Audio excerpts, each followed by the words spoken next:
Bonjour à tous, c'est Nicolas et bien c'est notre deuxième vidéo sur les purifications de maison et sur le partage d'expériences concernant ce métier. Alors, dans la première vidéo, nous avons vu un peu les emprises sur les lieux, nous avons vu le fait qu'il y a toujours un lien entre le monde intérieur de la personne qui habite dans la maison et effectivement qu'est-ce qui se projette dans la maison. Donc aujourd'hui, nous allons voir qu'est-ce qui se passe dans un cas de résolution.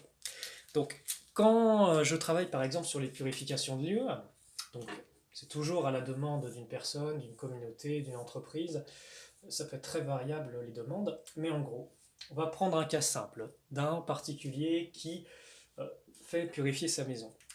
La première chose, il y a l'intervention sur la maison même. Ça, c'est très très important parce que, comme je vous ai expliqué, il y a toujours des emprises vibratoires qui ont attrapé la maison.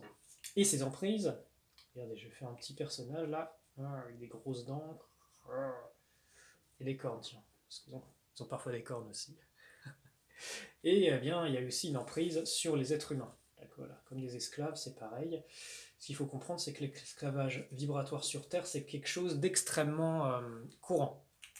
Donc la première des choses lors d'un travail vibratoire sur un lieu, eh bien, c'est déjà lever ses emprises. Ces emprises, eh bien, hop, c'est mettre fin, on va dire, aux allégeances. Pouvoir réintégrer dans la lumière, si c'est possible, parce qu'il y a toujours le libre arbitre de ces forces-là qui interviennent, ou de ces factions, parce que c'est pas un individu seul qui fait ce genre de choses. C'est un groupe, c'est une organisation derrière. Une organisation qui n'est pas forcément sur le même plan vibratoire que nous. Le sujet peut être très vaste, parce qu'il y a des États qui font clairement de la magie noire sur leur peuple, ou entre eux, sur des entreprises. On va pas aborder ça dans cette vidéo là, mais c'est une réalité du terrain. Qu'est-ce qui se passe? La première chose, c'est lever les emprises vibratoires sur la personne, de façon à libérer la personne. C'est comme si vous aviez des chaînes vibratoires, vous savez. Euh, Moi, j'ai souvent ce genre de retour quand des personnes me contactent, ils me disent Ah Nicolas, je comprends pas, ma vie est bloquée, est-ce que vous pouvez faire quelque chose pour moi? Bien, la première chose que je regarde, c'est le taux vibratoire de la personne. Généralement, quand les gens me contactent, eh bien, leur taux vibratoire est très bas. Alors, pour rappel, 100%, c'est la vibration de la planète à l'heure actuelle, à l'instant de la mesure. Si la vibration est à 50%, ça veut dire qu'il y a des présences de base astrale. Si ça tombe à 25% au moins, ça veut dire que c'est un terrible problème vibratoire. On parle de lieux maudits ou de lieux sous allégeance maléfique. J'ai fait une petite vidéo avec petit dessin dessus, on peut peut-être en parler plus tard. On va faire encore simple. Qu'est-ce qui se passe? Eh bien, généralement, bon, je leur fais un soin, un dégagement, et dans 90% du temps, eh bien, je leur demande, écoutez, me permettez-vous de regarder la vibration de votre maison? Qu'est-ce qui se passe? C'est à chaque fois dans le mille le problème, sauf quand il y a des cas de magie noire avérée sur la personne, euh, c'est 10% du cas. Eh bien, qu'est-ce qui se passe? Ça vient du lieu. Donc, faire des soins à répétition, c'est une bonne chose. Je veux dire, c'est un acquis pour l'éternité. C'est un vrai c'est un investissement pour notre âme, pas que pour notre vie humaine, parce qu'on répare des choses profondes pendant ces séances. Mais le truc, c'est que tant que les emprises ne sont pas levées, vous allez vous faire voler votre énergie. Vous ne pourrez pas, vous serez bloqué. Vous allez être considéré comme une ressource. Et donc, d'une certaine façon, pillé par ces forces comme une ressource. Qu'est-ce qui se passe? Donc, on lève ses emprises. Qu'est-ce qui se passe ensuite? Eh bien, le champ énergétique de la personne va tout de suite rayonner. Pourquoi? Parce que sa lumière intérieure peut rayonner. Donc ça, c'est la première étape. Qu'est-ce qui se passe? Ça va se répercuter aussi sur la maison. Alors je fais une petite parenthèse parce que souvent des personnes me disent Ah mais Nicolas, mais je suis en location, c'est pas ma maison, bon, est-ce que c'est vraiment utile?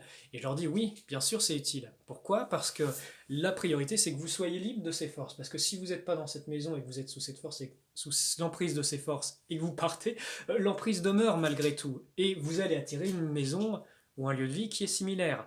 Et quand ces séances se font, imaginez qu'une purification de maison comme un soin énergétique quantique énorme en fait, qui va travailler sur votre âme, sur votre esprit, sur tous vos corps subtils. Ça veut dire que même si vous quittez la maison, votre réalité interne et l'accès à votre lumière est grandement démultiplié. Ce qui fait que vous ne pourrez pas réattirer ce type de maison complètement plombée, ou ce type d'emprise, parce que vous en serez libéré. Vous n'allez pas aller d'une cage à une autre. Donc c'est un acquis. Sans parler de ce qui a pu être réparé, optimisé, révélé dans votre âme, qui va vous accompagner bien au-delà de cette vie en fait. Ça ne s'arrête pas juste à une vie humaine. Ça, on peut en parler beaucoup pendant une autre séance. Alors, qu'est-ce qui se passe? Eh bien, naturellement, la maison, qui est aussi un reflet, elle a son âme, elle a son âme, non. Elle a, comment dire, sa conscience. c'est comme aussi vivant. La matière derrière, qu'est-ce que c'est? Il y a une vibration spirituelle derrière toute chose, même les plus matérielles. Et c'est conscient.